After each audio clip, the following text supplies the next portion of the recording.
বিসিবির বর্তমান প্রেসিডেন্ট আমিনুল ইসলাম বুলবুলকে নিয়ে বাংলাদেশের কিছু সাংবাদিক যা করতেছে সেটা ছ্যাচরামির একদম লেভেল ক্রস করে ফেলছে। মানে গতকালকে আমিনুল ইসলাম বুলবুলকে নিয়ে বেশ কিছু সাংবাদিক নিউজ করলো যে আমিনুল ইসলাম বুলবুল নাকি অস্ট্রেলিয়া চলে গেছে, মানে বাংলাদেশ থেকে পালায়া তিনি অস্ট্রেলিয়া চলে গেছে।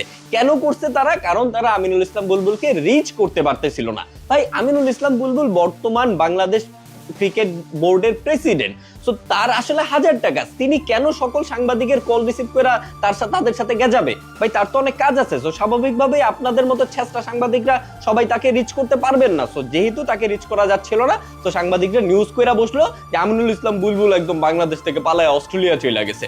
পরবর্তীতে কোনো এক সাংবাদিক আবার আমিনুল ইসলাম বুলবুলকে রিচ করতে পারছে এবং তখন তিনি মানে বুলবুল সাহেব তিনি সাংবাদিককে বলছেন যে আমি ভাই পালাই নাই, আমি অস্ট্রেলিয়া যাই নাই, আমার অস্ট্রেলিয়া যাওয়ার কোনো প্ল্যানও আপাতত নাই, আমি বাংলাদেশেই আছি, আমি সারাদিন বিসিবির কাজে ব্যস্ত ছিলাম, কালকে আমি হয়তো বিসিবির কাজে ব্যস্তই থাকবো।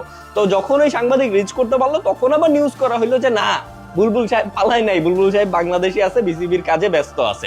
তো এরপরে রাত্রেবেলা আবার নিউজ হইলো যে আমিনুল ইসলাম বুলবুল নাকি গভীর রাতে অস্ট্রেলিয়া চলে গেছে। মানে কি পরিমাণ চিন্তা করেন, আমরা সকালবেলায় ঘুম থেকে উঠাই এই নিউজটা দেখলাম যে বুলবুল সাহেব সত্যি সত্যি অস্ট্রেলিয়া পালায় গেছে, এমনকি তিনি রিটার্ন টিকিট পর্যন্ত কাটে নাই। মানে বুলবুল সাহেব সহসাই বাংলাদেশে ফিরে আসবে এরকম কোনো সম্ভাবনা নাই। এবং তিনি কেন পালাইছে? কারণ কিছুদিন পরেই বাংলাদেশ জাতীয় নির্বাচন, এবং এই নির্বাচনে যদি নির্বাচনের পরে বুলবুল সাহেবের এই বোর্ড হয়তো স্থায়ী নাও হইতে পারে, এই বোর্ড হয়তো ভাঙাও যেতে পারে, এবং তখন বুলবুল সাহেব বাংলাদেশে থাকলে বিপদে পড়তে পারে।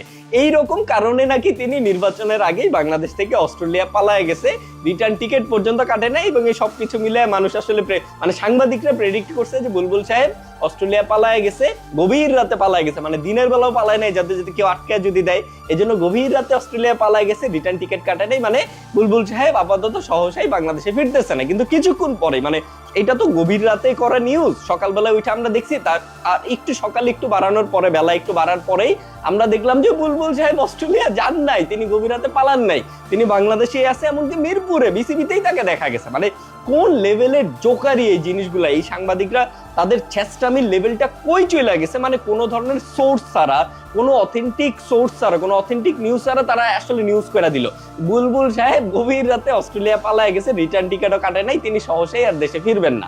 মানে এই যে বাংলাদেশের সাংবাদিকরা যা করতেছে, মানে বিশেষ করে জার্নালিজমের মতো এত মহান একটা পেশা এই সাউথ এশিয়ান কন্টিনেন্টালে আসার পরে এত পরিমাণ নষ্ট হয়ে গেছে, এত পরিমাণ মানে কি একেবারে নষ্ট হওয়ার শেষ পর্যায়ে চলে গেছে। বিশেষ করে ইন্ডিয়া, পাকিস্তান, এরা তো ভাই কি পরিমাণ ফেক নিউজ যে স্প্রেড করে, কি পরিমাণ সোর্স বিহীন, মানে যা মন চায় তাই আসলে এরা নিউজ বইলা চালায় দেয়।